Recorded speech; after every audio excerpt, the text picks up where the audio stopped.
Asking a person with ADHD about organization is like asking a blind person how to paint a cat, for example, you know?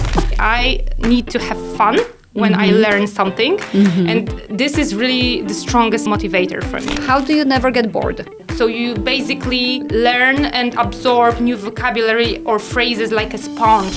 Yes. Cards laid on the table. I like that you have a different personality when you use a foreign language. I'm just wondering what would be my personality if I spoke German, for example. Welcome to the next episode of Ask, Know, Nurture podcast of English. Welcome. Today our guest is Ola, Alexandra Nowak, who is one of our students at our school. And Ola is going to talk to me today about ADHD and how it affects learning a foreign language. Ola, is there anything else I should say about you? So as Agnieszka introduced me, I'm an English student. I've been learning English for many, many years. I've been learning English since I was in primary school. And actually, my efficiency isn't the best because I'm still learning. I'm still attending classes. I still have a teacher. And actually, what I noticed, one-to-one interaction with teacher is the best way to learn English. That's why my previous process was not efficient. I'm a constant student, let's say, and I've been learning English for many years, and I plan to learn English for additional years. All right. So, can you tell us a little bit about the journey and what you think was wrong with the previous systems you were learning in? So my previous classes were usually in a large group setting, and this is not something that necessarily works for me. It doesn't work for any person with ADHD because people with this condition, let's say, I don't like to call it disorder. People with this condition usually struggle to focus in situation in which there is a lot of different stimuli. And large groups is an environment which isn't the best for them to stay motivated, to stay focused, and to maintain their personal engagement on the learning process. And for me, the critical part was when I started to have, and it was not only the case for English lessons, but it was also the case for another subjects. When I was, for example, preparing for Matura exam, I was much more engaged and much more efficient in situations when I had one-to-one interaction with another person. And for me, this is really key because this keeps me engaged, it keeps me emotionally engaged, and it keeps me motivated, and I really strive in that setting. So for me, having a teacher is the best way to stay motivated. Brilliant. All right.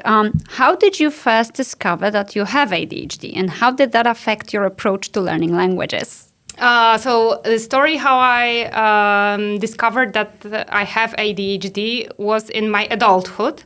So I was over 30 years at a time, and some events happened in my life which made me realize that something isn't necessarily okay with it. So some things may happen to different people, but if they happen constantly and they impose some kind of risk on your either health or your possessions, then something may not necessarily be right. And I went to a psychologist first in order to explore whether my suspicion that I might have ADHD is okay.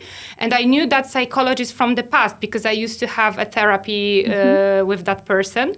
And she said that she isn't a specialist in the field, but she recommended to go to psychiatrist to have proper diagnosis. And the diagnosis was in the end confirmed. So I realized that this is now my problem, let's say. But actually, it is not. It turned out not to be a problem. It turned out to be insight, and thanks to that, I now know how my brain works, and I'm aware about some kind of traps or difficulties I might face in the process of doing many things. So when it comes to learning, I finally realize why I'm not the person who opens materials every single day for 20 minutes and cram all the vocabulary that was listed or recommended by my teacher, or I'm not a person who will conscientiously do all the grammar exercises planned in the previous lesson. So this is the struggle, because some of the teachers were really demanding, and they didn't understand why I'm not that motivated. But it doesn't work for me. I need to have fun when I learn something. And this is really the strongest motivator for me, having fun in the process. So I like to have a good interaction with teacher. I like lessons to be interesting, and I like good balance between structure and creativity, which is super difficult for teachers, and I'm a very demanding student, really. All right. So what you're saying is that you've learned how your brain works, right? How long did it take you to discover how you have to learn a language? Was it after the diagnosis that you actually made like this, you had this, I don't know, huge discovery in your mind? Okay, so I need this individual approach, I need fun, I need a bit of structure, or? It came naturally. I didn't think about it. It was just that insight that I started to be more forgiving towards myself, and I stopped blaming myself for the fact that I didn't do my homework on time, for example, or I stopped blaming myself that I'm not a person who will diligently, I don't know, put fish cards to an application, right? This is not my style. Right. And I finally realized that, and okay, that's okay. I can learn other ways because I achieved something in the learning process. So I know that it's possible. Let's do it the way I prefer. And the problem is that now I'm more demanding when it comes to teachers, because I push a lot of pressure to a teacher, because I would like to take the most of the class, you know? So I can, because, for example, it's not nowadays, all the materials are at your fingertips, right? So you can have like articles, you can create lists of business-related phrasal verbs. You can have like everything within, seconds almost, right? Exactly. So what I like to have from teacher is something more. So I like them to motivate me to actively recall a lot of things that we have studied in the past. I really like it. I want them to surprise me, let's say. So I'm quite demanding, but I'm also a very open-minded person, and I usually tell what I want and how I see the learning process. Brilliant. And it also allows me to stay committed and personally engage in the process. But you see, open communication. So you're saying that you're not afraid to tell them openly. Like, listen, what I need is this, this, and this, right? Yes. Cards laid on the table. Brilliant. Excellent. Are there any specific techniques you use to help manage distractions when you're studying? No, I don't manage distractions.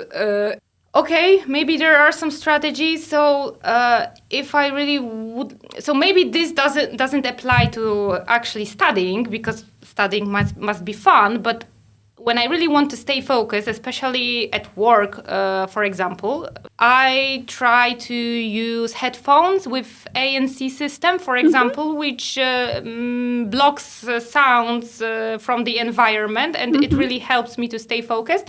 Or alternatively, I need to have headphones playing large electronic music. So headphones playing large electronic music, and it also stimulates me to stay focused and to do something which requires my full focus. But when it comes to study, sometimes I might get distracted, so I really, it is necessary for the teacher to be a little bit vigilant and to notice when I stop paying attention. And I also need a structure during the classes, because believe me, I'm a person who can walk around every single topic, and we can spend like entire hour just talking without, moving forward with the material. So this is also the problem. I might be asked one question, but I will be saying like 10 different stories around that topic. So you also need a teacher that is disciplined, right? Because that teacher needs to discipline you. Creative and discipline, which is like very difficult. So what happens to words? There are some words that were introduced in class, right? Yes. What happens to these words after the class? Do you look at them at all? What do you do with them? Yes, so I really try to be diligent when it comes to my homework. I don't do it like always. Sometimes it happens that I don't do it, especially in a situations because I tend to leave it at the really, really last possible moment. And if something happens in that moment and I cannot do it, then I don't have homework because I didn't do it on time earlier, right? But I try to be prepared to classes, so I have like quite a good memory, let's say. But I love to have active translations. So I really like when teacher introduces a sentence in Polish, which can be a weird sentence. The weirdest, the better, I would say, because it stays with you if it's absolutely if it's not usual. So I like those translations because this is the way how you actively recall vocabulary. But my favorite way to memorize vocabulary is when I encounter that specific vocabulary somewhere in the real world material. When I'm doing something, I don't know, listening to podcast, watching series, listening to audiobook, whatever. And when I encounter such word, this is like the best option for me to memorize. This really works. And I have quite a funny story because for many people, learning some vocabulary might be daunting, or they might think that this is pointless because they think that, I don't know, I will never encounter such word in a real world setting because this is like very sophisticated vocabulary. And actually, it's not true. It's not true, really. Every single word matters, I would say. And I remember a situation in which my teacher introduced word exquisite, and I thought, oh my God, what a word! I will like never use it in a real word. It's just ridiculous. It's too sophisticated. Exquisite from French. And 2 days after, I purchased a jar of salt in Lidl. And on the label, there was that word, exquisite. And I remember it lifetime. So you see, that matters. Context, right? Yes. Also visual, like this visual thing here. You see this, like salt shaker or something, and you're like, oh, wow, that's the word. Yes, so for me, it really works establishing some kind of visual emotional interaction, and this is a key for me. Brilliant, excellent. But what matters to me also is that you're saying you do try to do homework and you do something with these words. It's not like you have seen them in class and then you wait a week until you see them again. Almost a week. I do my homework the day before. This I don't approve of, but all right, we have to live with what we have. But my understanding is that during the period of 7 days, you listen to podcasts, audiobooks, you surround yourself with English, right? Yes. I try to surround myself in English because I really like this language. I find the sound of English marvelous and I love it. I think this is the most beautiful language in the world. And I like to listen to some materials in that language because usually they have better quality. And so I prefer to choose English speaking podcasts. And I find podcasts really beneficial because I can also listen to audiobooks, but they are much more difficult. And I usually do not remember a lot new vocabulary from the audiobooks because there is a lot of descriptive and narrative text. But in the podcast, you have excellent interaction between two people. So you basically learn and absorb new vocabulary or phrases like a sponge. And this is most ideal way for me to learn when it comes to listening is to listening to podcasts. And I find series also more difficult. So podcast is for me the best medium to learn English. It's very good you're saying that, because a lot of people are afraid of starting to listen to stuff in English, watch or read stuff in English. They say it's simply too difficult. Can you recall the moment when you actually started, and was your brain trying to put it off for as long as possible? No, I don't remember. So when I was young and when I started You're still young, Ola. I'm still young, but I'm thinking about the early process of learning English when I was, I don't know, in primary or in the middle school or even in high school. Mm-hmm. The access to such materials was very little. And what people have now is tremendous difference, right? Yes, exactly. So you can choose if you want to watch series in native tone, right? In native tongue.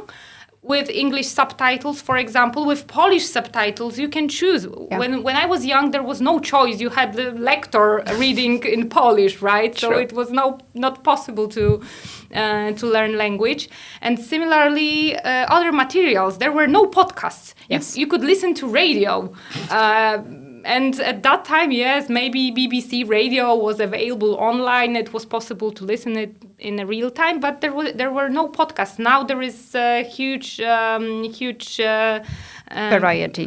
variety of it. You can choose whatever you want. You can find whatever topic you like.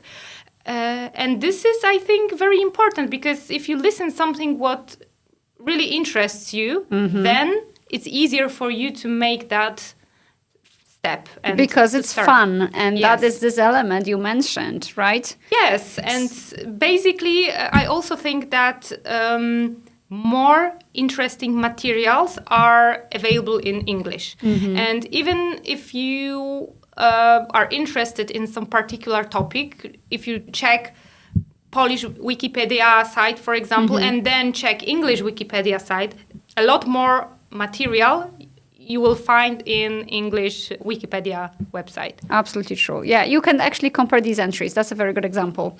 How do you break down language learning into manageable tasks? Do you even do that? No, I don't do it. It's just, for me, I realized that learning English is a lifelong process. And I approach this as continuum. And I know this is not very politically correct, because I am a person with ADHD. I do not have goals. I don't approach tasks in that way.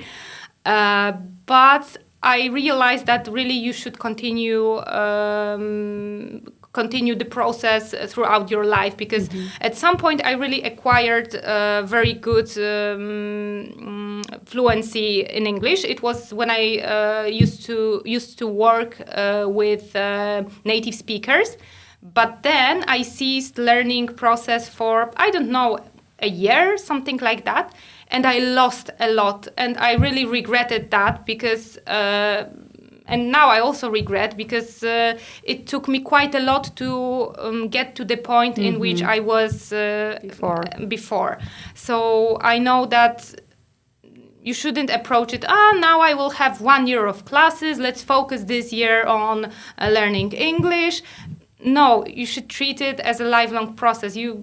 There will always be something new to learn, especially because languages evolve, and even native speakers don't know all vocabulary. Absolutely. So there is always a room for improvement. Absolutely true. That's exactly what happens to me very often. A new client comes and says, okay, so how long did it take you to learn a language? And I always count from the age I am currently in, to like 6 years old when I started. And they are like, what do you mean you're still learning? Well, it's as you said. Yes. this is not a sprint. You can't put a label on it, meaning a year and I'm going to be C1 or something. And a lot of people ask, how long is it going to take for me to reach this and this level?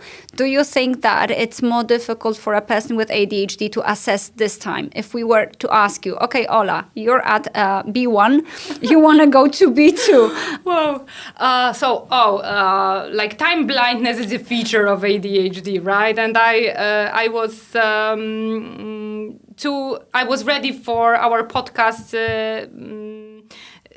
2 hours earlier, and I sat in the car waiting for the address and the directions how to get to the point, and then I realized, okay, so I'm not supposed to be there on at noon, but I'm supposed to be there at 1:30. Yeah, this is me.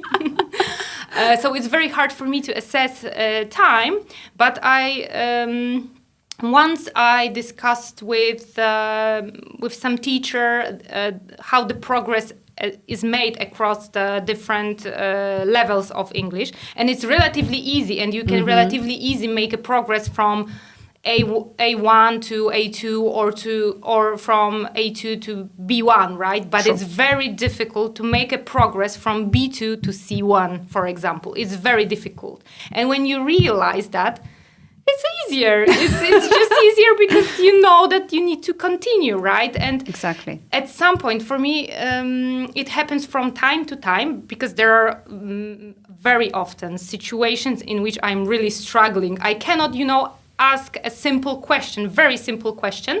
It happens to me, but there are some moments in which I realize, wow, today I'm super fluent. I can have like perfect conversation. I'm having excellent accent, right? And then I realized that, oh, maybe I made some progress, right? And it happens from time to time. You realize that, whoa, today was a perfect day for speaking, but it doesn't happen always. Then sometimes you need to go a few steps backwards. And just continue. Just continue. But I'm so grateful to you for saying that. That's exactly how we should be treating it. And I don't think anybody, ADHD or not, feels this progress like from week to week. Yeah, now I can manage the restaurant situations. Now I can use all those past tenses. It doesn't work this way. And taking steps back is a natural way of learning a language. Beautiful. All right, Ola, tell us what role does organization play in your everyday life regarding languages? Oh, organization is a topic. It's asking a person with ADHD about organization is like asking a blind person how to paint a cat, for example, So exactly, this is like that. I'm not able to think how to organize things, and this is like one of my biggest struggles, but I'm not giving up. I love to watch people and observe people who are well organized, and I'm just adopting their strategies. This is what I'm doing because my mind isn't able to figure out how to organize things. That's why I need to be inspired by others, and I'm just stealing the ideas right, for that. Exactly. But for me, it is very important I already mentioned that that the teacher introduces some kind of structure. Yeah. If the teacher introduces that structure, then it's easier for me because I cannot pay attention to time, for example, especially during the lesson. And some kind of structure is always helpful. So I mentioned that for me it is very difficult balance between structure and creativity. So I need them both. And you may think that this is, these are two opposite things, right? But I need them both. Good. Okay, so that helps you. Lovely. I mean, as long as it works for you, that's what I wanted to know. I wanted to know how you function within this whole, let's say, structure of learning. But you told us about homework, you told us about the classes, how the classes should look. How do you never get bored? Does boredom play a role? So I often get bored. So, and to be honest, okay, so which activities I find boring? So, of course, You might not be surprised, but I don't like do grammar exercises. But it doesn't mean that I don't like grammar. I like grammar. And with one of my teachers, we had at the time 2 classes a week. I asked her to introduce vocabulary on one classes and grammar on the second classes. And we were working, for example, on conditionals for, I don't know, but 2 months, something like that. And I wanted, to grasp grammar, but in a very natural setting. I wanted to learn it naturally in order to be able to use it in everyday conversation. And I really don't feel that for me just doing grammar exercise work, because I can do them, without any, maybe not without any thinking, because I usually think about that, but usually you have some kind of instructions which tense you should use, and it's a very repetitive activity. So I think this is something that is boring. But if it's in the homework, then I will do it. Sometimes I will forget. The tone of voice, oh my gosh. All right, so natural acquisition, do you mean you would rather have the teacher prepare something where the teacher actually uses it constantly during the lesson, or, I don't know, presents short videos with lots of conditionals in them, and that's how you acquire it? I like very much those translations that I mentioned. So ideally, if they combine both vocabulary from the classes and grammar constructions, and let's translate, I don't know, 20 sentences. If you translate 20 sentences and you mix it, you need to think a little bit. So you mix different grammar constructions from the one field. Then you will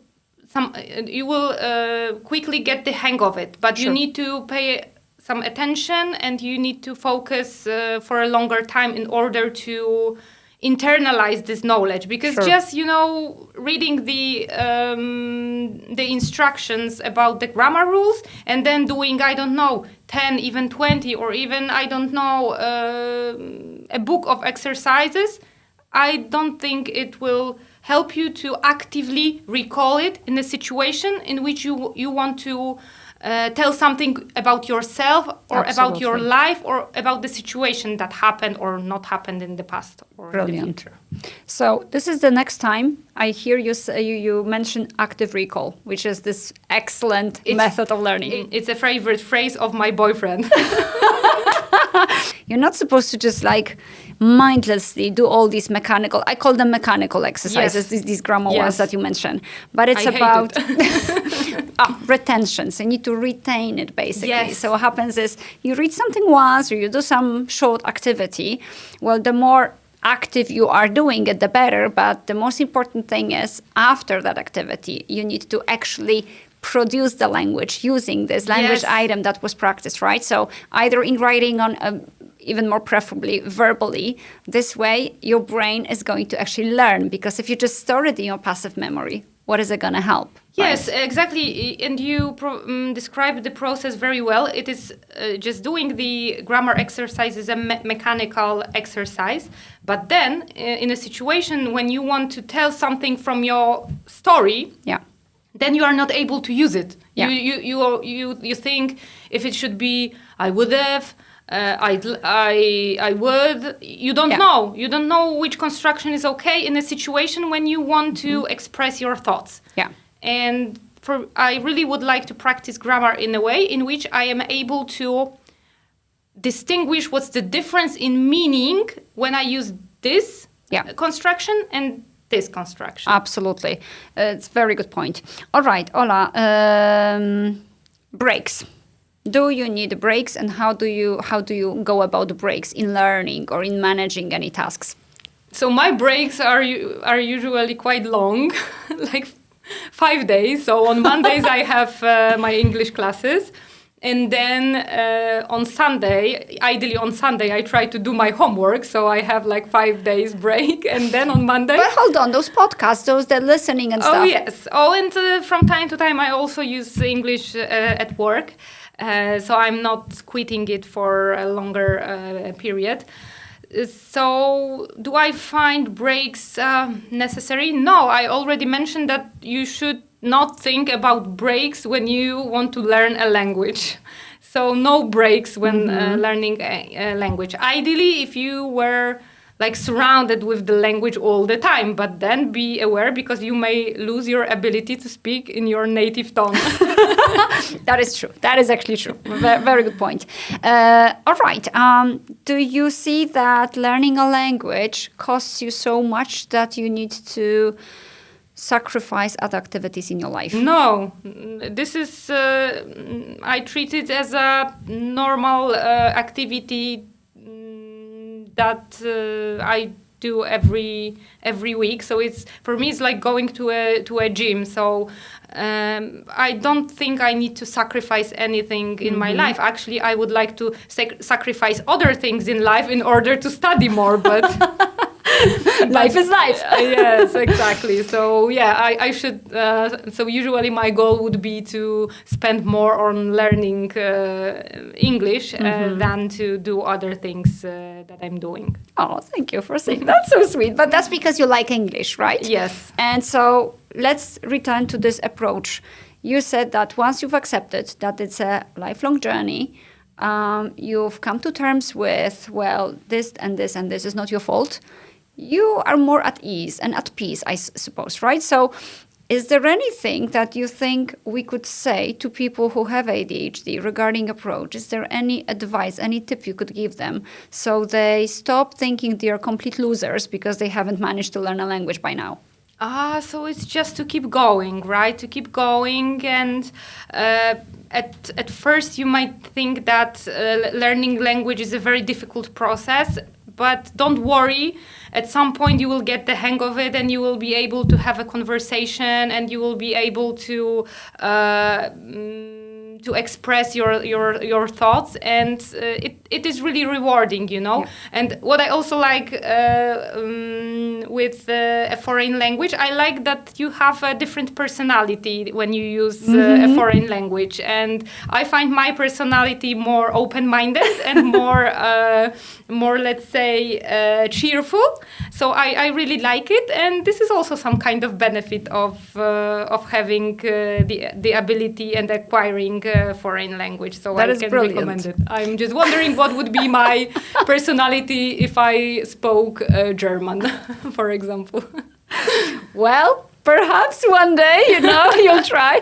Who knows? Exactly. But I actually have to say that you're so correct here. You attend a lot of our events. Last year you attended the Christmas party. You attend almost every meetup. I love meetups. I really love meetups. So I should do here a product placement because we have an excellent team, and it's an excellent environment in which you can have a very nice conversation in very pleasant and friendly environment, and I really like it.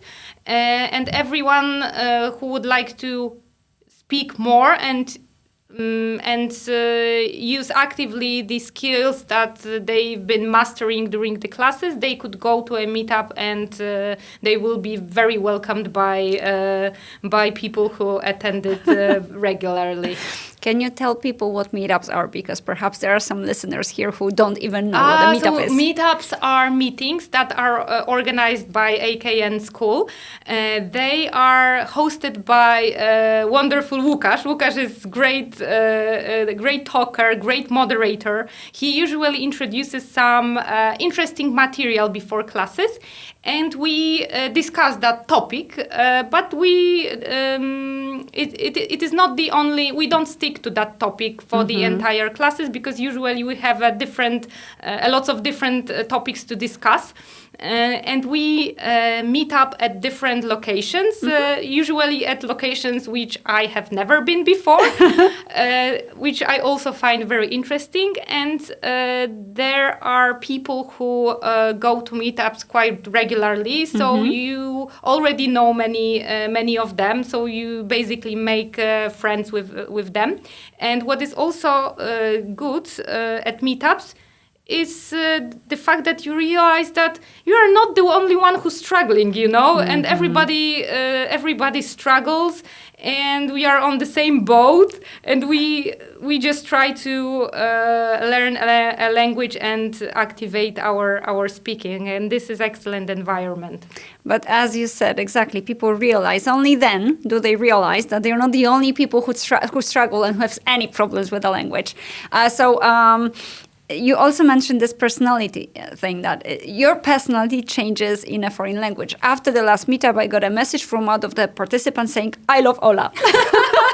So you see, there must be something in it. You must, like your spirit must like English, you know, because you project an image of a person that is loved, you know. By the way, it was a female student, right? Just to let everybody know. It's very nice to hear. I really love it because, you know, it's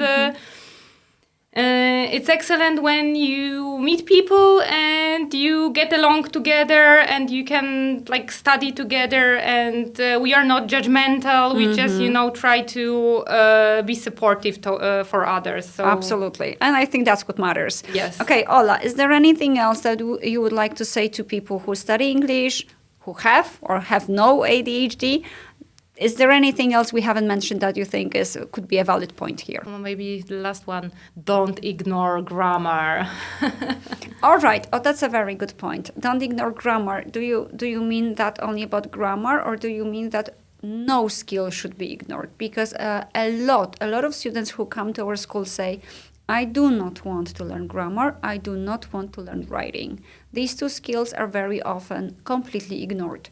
They say they just want to be able to communicate at work or on vacation, and those two things are completely out of scope for them. So maybe I should not provide an opinion on that, because recently I asked my teacher, let's don't do prepositions. I had it in the past and I hate it, but we can have grammar, right? And prepositions is actually a field which really needs my attention, let's say. But it is important to be accurate, right? And grammar really helps you to be accurate, and you should know it. Maybe if you don't want to learn it in a way in which you